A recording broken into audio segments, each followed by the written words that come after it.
Viewers, এখন আমরা 2024 talent search এক্সামের জন্য অ্যাডমিট কার্ড কীভাবে ডাউনলোড করতে হবে সেটা আমি দেখাচ্ছি। খুব ইজিলি আমরা সবাই পারবো এটা ডাউনলোড করতে। একবার মোবাইলে ডাউনলোড হয়ে গেলে তারপরে কম্পিউটার দোকান থেকে আমরা প্রিন্ট আউট বের করে নিতে পারবো। তো তাহলে দেখতে থাকো আমাদের এই ভিডিওটা।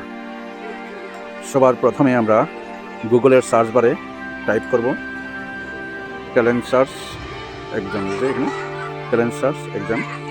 এটা সার্চ করার পর, সার্চ বার লেখার পর আমরা যে ওয়েবসাইটটা এখানে দেখতে পাবো tripuratalentsearch.com, tripuratalentsearch.com, এই ওয়েবসাইটটিকে ওপেন করতে হবে। ঠিক আছে, তো এখানে তিনটা ড্যাশ যেখানে আছে যে এই জায়গাটাতে আমরা ক্লিক করব।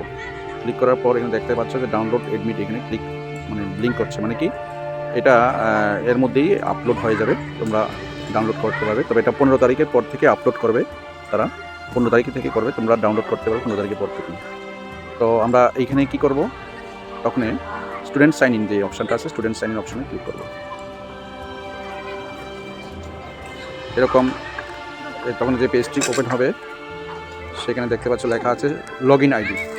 লগইন আইডিতে টাইপ করবে লগইন আইডিটা কী হবে, তোমাদের যে অ্যাকনোলেজমেন্ট লেটার এসেছিল সেখানে তোমরা যে স্টুডেন্ট যে এনরোলমেন্ট নাম্বারটা, সেই এনরোলমেন্ট নাম্বারটা এখানে টাইপ করে দেবে। এটা টাইপ করতে তো অনেক লাগবে, তো তোমরা কী করবে ওইখান থেকে কপি করে নিয়ে আসতে পারো। আর পাসওয়ার্ড হবে কি, পাসওয়ার্ডটা হবে তোমাদের যে রেজিস্ট্রেশনের সময় যে মোবাইল নাম্বারটা দিয়েছে সেখানে মোবাইল নাম্বারটা দিয়ে দেবে। তারপরে এই ক্যাপচাটাকে এখানে টাইপ করে লগইনে তোমরা ক্লিক করলেই চলে আসবে। তো আমি এখানে লগইন আইডিটা কী হবে সেটার জন্য আমি চলে যাচ্ছি। লগইন আইডিটা তোমাদের যে পিডিএফ যদি থাকে, পিডিএফ থেকে তোমরা এটা কপি করতে পারো। আমি সরাসরি চলে যাবো ওই পেজে, তোমাদের যে পিডিএফটা আছে সেখানে কীভাবে করবে সেটা দেখাচ্ছি। দেখো এখানে এরকম একটা পেজ তোমাদের মানে অ্যাকনোলেজমেন্টটা দিয়েছিল এইরকম। এখানে এনরোলমেন্ট নাম্বার দেখা যাচ্ছে যে এটা, এই নাম্বারটি হবে এনরোলমেন্ট নাম্বার। এখানে এটা তোমরা কপি করে নেবে আগে, এটাকে কপি করলে এটা হয়ে যাবে। আমি এটা কপি করার জন্য একটু পজ দিচ্ছি। আর আমি এই লগইন আইডিটা এখানে আমি পেস্ট করে দিলাম জায়গাটাতে।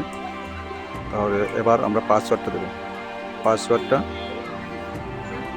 তোমাদের যে রেজিস্ট্রেশন মোবাইল নাম্বার সেটাই হবে।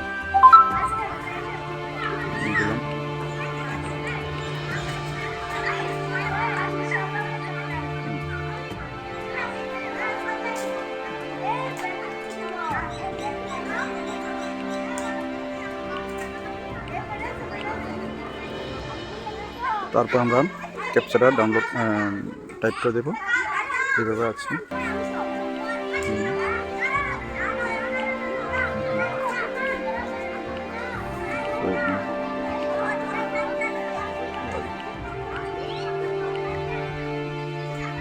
লগইন দেব, কনফার্মেশন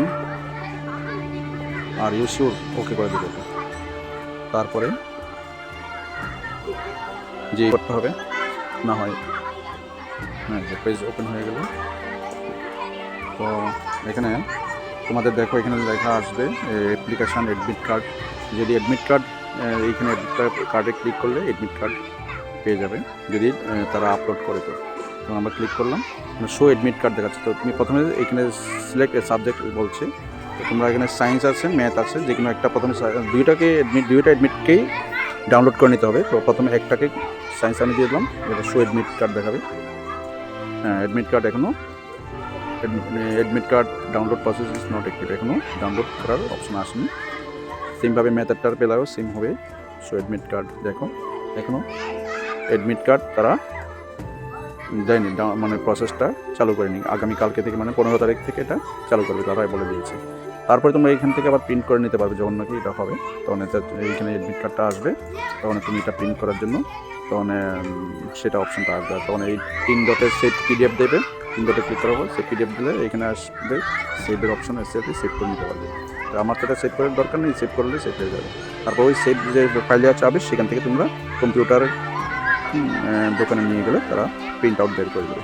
এই হচ্ছে সিস্টেমটা। ঠিক আছে, আশা করি পরিষ্কার বুঝতে পেরেছি।